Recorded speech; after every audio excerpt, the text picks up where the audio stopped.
I want you guys to meet someone.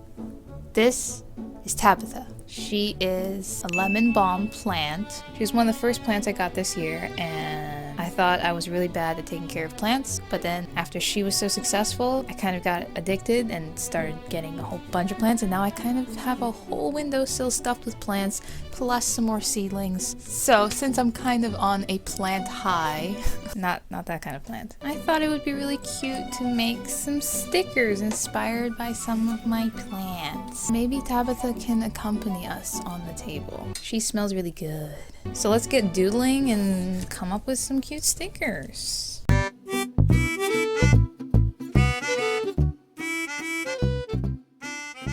Hello, I'm Zaccura and welcome back to my channel, and in today's video I'm going to be designing some traditionally illustrated stickers. And later in the video I will be testing out some new vinyl sticker paper that I was sent, and also hopefully answering some common questions I've gotten from you guys about printing on different types of sticker paper, including glossy, matte, or even transparent, and how to avoid some common issues like smudging and whatnot. And this video isn't exactly going to be a full-on step-by-step tutorial on how to make stickers, because I already have a video like that up, which you guys can check out if you're brand new to sticker making. But hopefully some of the settings and tips I share later in this video will help supplement the info I already shared in that previous tutorial.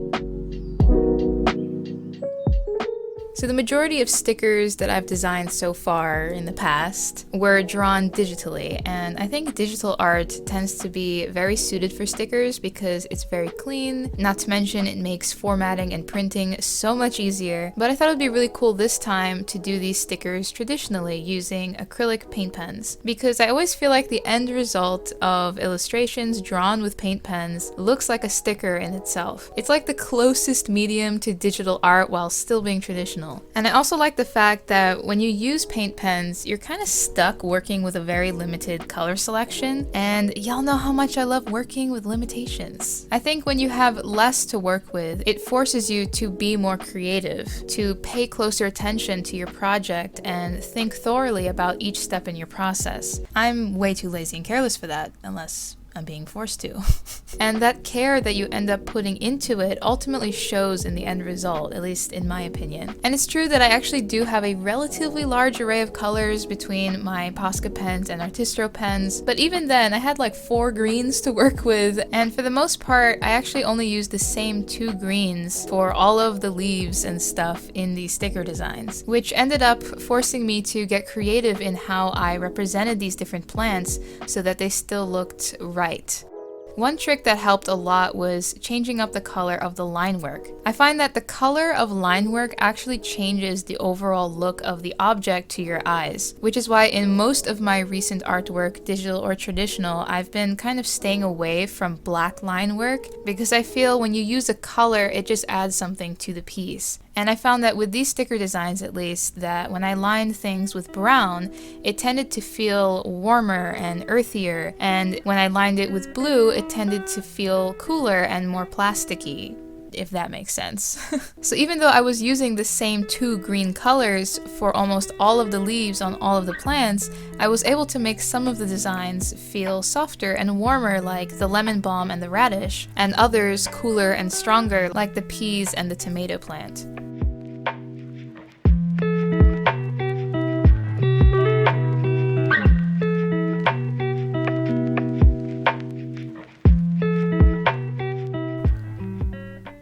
So all of these designs were directly inspired by either plants I already have sitting on my windowsill, or seeds that I have germinating / sprouting but haven't quite reached planthood yet. And I could probably talk on and on about the stories behind each of the plants and my relationship with them.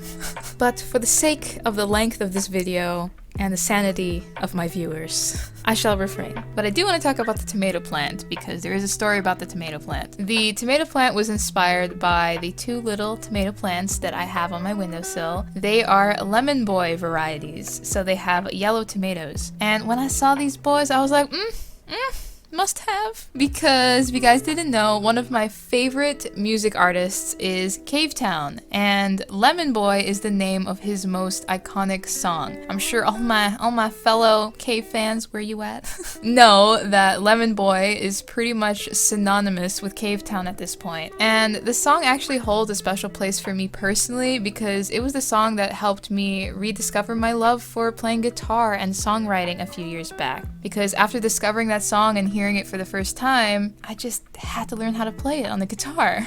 And you know, these tomato plants and me, we're starting to get along together. And maybe one day I can help him plant his seeds and we can mow the lawn in bad weather. But later on, I do actually make a digitally altered version of this sticker as well, where the tomatoes are red, just because yellow doesn't really have that iconic tomato vibe, and I figured, why not make both?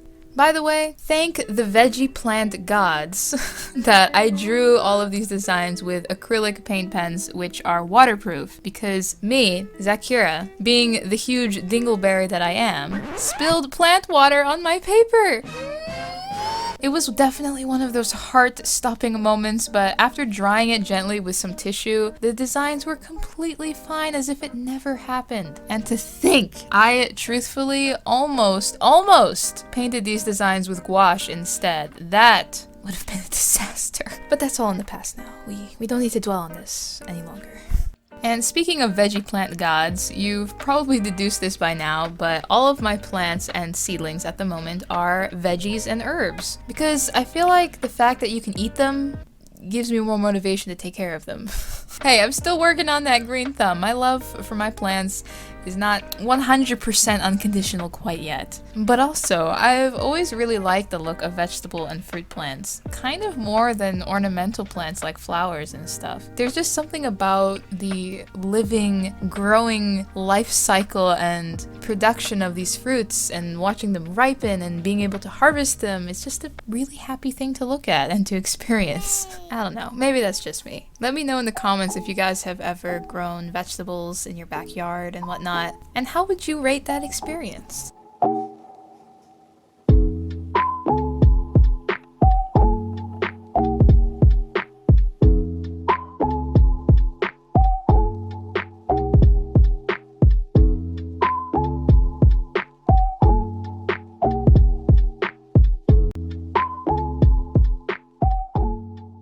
The kale plant was the only design where I actually used different green colors for the leaves, because the kale variety I was modeling it after was lacinato kale, otherwise known as dinosaur kale. It's kind of bumpy and warty and fabulous. And that variety has a bit of a bluish hue to it, so I tried to use some of the bluer green colors, which I think worked out pretty well.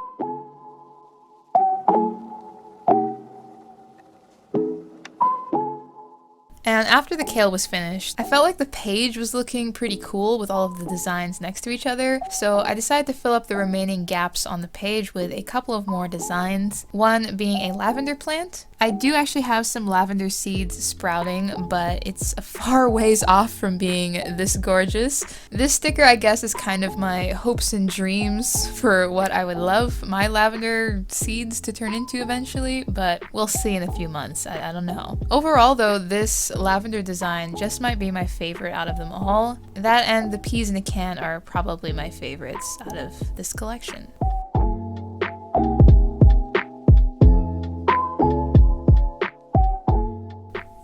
And the last design is a bit of a silly inside joke that nobody's gonna get.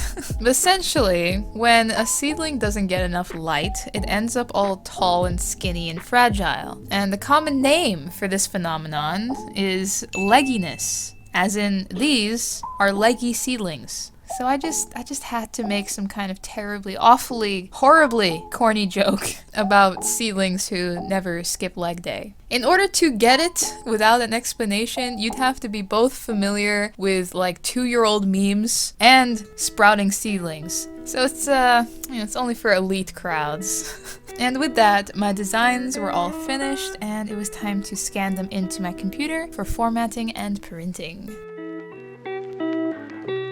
I always scan my artwork in at 600 dpi, and once I have the image scanned in, I import it into Clip Studio Paint EX, which is the illustration/photo editing software that I use. And from there, I crop out each design and clean them up and format them for printing one at a time. As mentioned before, I do have a sticker making tutorial where I talk in depth about my formatting process, so do check that out if you're curious. In this case, I decided to make the stickers pretty much actual size to the original designs, which were around 3 inches. And once I have all of my sticker designs ready to go, I line them up on a canvas that is the same size as the paper that I'm printing on, in this case 8.5 by 11 inches. I cut all of my stickers by hand, which is why I don't have to take into account any sort of machine cutting guide borders. In my case, I just like to try to squeeze in as many designs as possible to save on paper. Sticker paper, especially nicer vinyl sticker paper, like these ones by Homsto that I'm trying out in this video, can have a higher price range, anywhere from 50 cents to over $1 per sheet. But if you can fit a lot of designs onto one sheet of paper, then the overall cost of each sticker goes down to a very affordable range, which is important if you are selling stickers because you don't want to have to charge your customers too much in order to cover your costs. I even like to add a few extra small stickers to fill in any gaps in the paper, and I use those for freebies that I add into every shop order. Now comes the printing. So the folks over at Homsto generously sent me 3 different types of their vinyl sticker paper to try out and share my honest experience with you guys. As always, all of the opinions in this video are genuine and 100% my own, but I did want to quickly shout them out, so thank you to Homsto for letting me give these papers a try. The first one I'm going to print on is their matte vinyl sticker paper. I'm actually already quite familiar with printing on matte vinyl because almost all of the stickers I sell on my shop at the moment are printed on weatherproof matte sticker paper, and this one by Homsto actually felt super similar. It has a buttery smooth surface and a pretty decent thickness. The packaging on all of these papers gives instructions including recommended print settings, which is pretty much exactly how I printed on it. I put my print setting to premium matte paper on high quality. Also, here's a tip, check to see if your printer has a high speed print setting. If it does, I highly recommend turning it off because I noticed that it can sometimes cause a lower quality print. For those that are curious, the printer I'm using is an Epson XP440. It is a photo printer, which is recommended to use whenever printing artwork, especially if you're really picky about your print quality like I am. And ta-da! I like to wait a minute or two to make sure all the ink is dry, and then I take my scissors and cut them out. I found this matte paper to actually be really nice. It printed correctly on the first go, and the print quality is exactly what I'm looking for with my stickers, and I didn't have to finick with my settings in order to achieve it, so thumbs up.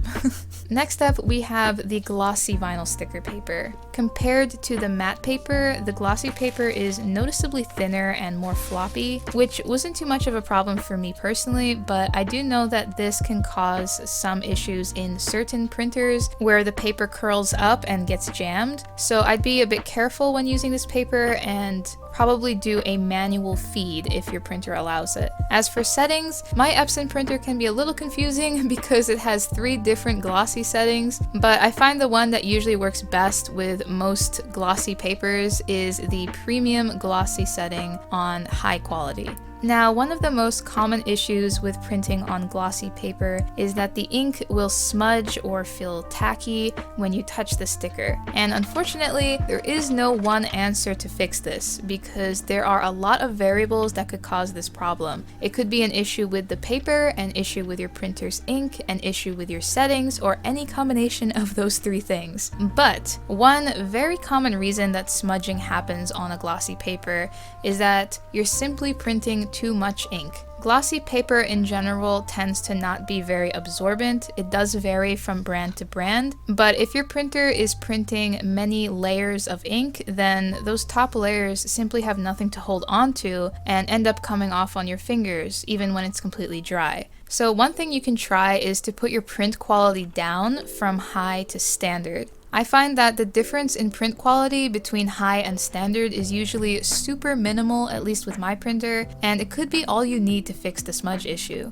Another tip is to leave your paper to dry for some time before touching it, because it is possible that it just needs some time to set. And if you still have smudge issues even after pulling your hair out and trying everything you can possibly think of, then get some different paper because it's very possible that that specific paper just has a very low absorption and is not compatible with your printer's ink. Or if you still want to use that paper, then just simply look into ways on how to laminate your stickers, which I do talk a little bit about later in this video. I personally had no smudge issues with this Homsto glossy paper, even on a high print setting, so I can definitely recommend it. I could fully rub it with my fingers, and it had no tackiness or stickiness or smudginess whatsoever, and I actually really like the surface feel. And finally, we have the Frosty Clear, which I was kind of excited for because I've never made clear stickers before. This one felt very sturdy and thick, and it is a glossy print surface, so I used the same print settings that I used for the glossy paper. And I also had no issues with smudging.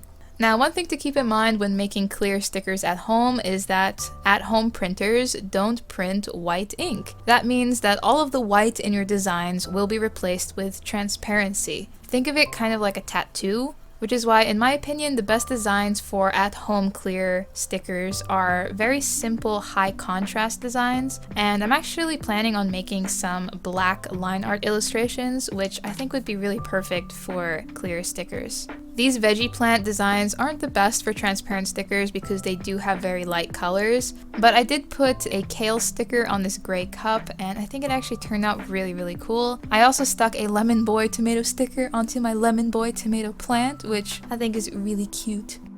So when it came to print quality, unsurprisingly, the matte paper had the best results out of the three. From my personal experience, matte paper in general always has a better print quality than glossy, which is why I prefer printing my stickers on matte paper. And it's also what I would definitely recommend if you are printing traditional art, because traditional art tends to have a lot more fine detail and texture that I find is best replicated with matte paper. But as far as glossy paper goes, this glossy paper actually did really well. It's definitely comparable to glossy photo papers for art prints that I've used in the past.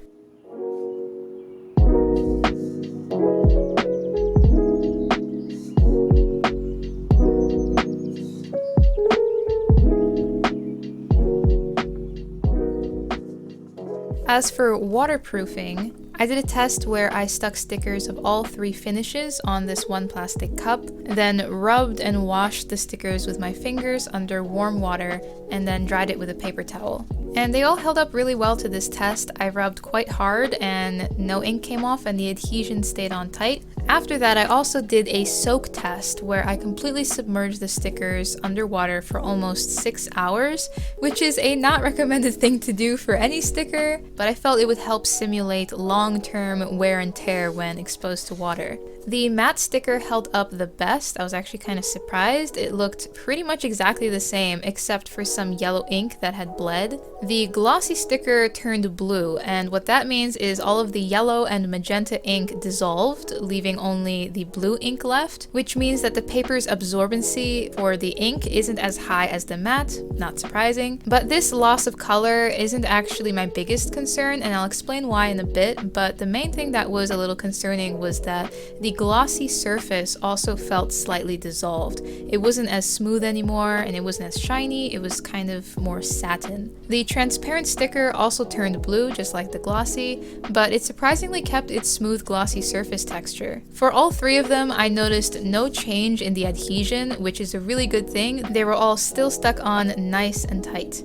Now, it is important to note that whether or not your sticker artwork bleeds or smudges or flat out disappears underwater has a little bit to do with the paper, but it also has a lot to do with your printer's ink. And the water resistance of printer ink can vary a lot from printer to printer, which is why that regardless of the paper that you print on, if you want your sticker designs to stay surely waterproof and scratch proof, then you should definitely try laminating your stickers, or at least spraying your stickers with a waterproof and UV resistant sealant. And I actually just bought some lamination paper the other day to try my hand at sticker laminating, and if that works out, I'll probably make a video talking about it. But for now, these waterproofing tests are actually more about testing the adhesion and waterproofness of the sticker paper itself and whether or not it will melt or come off in water. And I would say that adhesion wise, all three held up really nicely, which I'm very glad about because that's kind of the most important thing. So for regular everyday use on objects that you just don't want to have to worry about getting wet, I would say that all of these papers are perfect even without lamination. With lamination, these sticker papers could definitely be used for objects that get washed very often or even outdoor use, but obviously I haven't been able to test that out personally. All in all, these were all really great vinyl sticker papers. I could recommend any one of them, but my favorite was definitely the matte. I definitely feel comfortable making stickers that I sell on my shop with this paper, and as a matter of fact, all of these plant stickers are available on my shop, Zaccura.com. If you guys are interested, I will have a link down below, as well as links to all the materials I used in this video. And that pretty much wraps things up. Thank you guys so much for watching and listening and spending some of your day with me. If you enjoyed this video or found it helpful or useful in any way, please be sure to hit that thumbs up and subscribe. Also be sure to hit that little bell so you don't miss out on any upcoming videos. If you have a minute, be sure to leave a comment down below letting me know what you think of this new plant sticker collection. Which one is your favorite? If you'd like to check out my shop or subscribe to my newsletter, all that and more can be found over on my website, Zaccura.com. The link is down below in the description box. And until next time, stay awesome, stay inspired, always. See ya!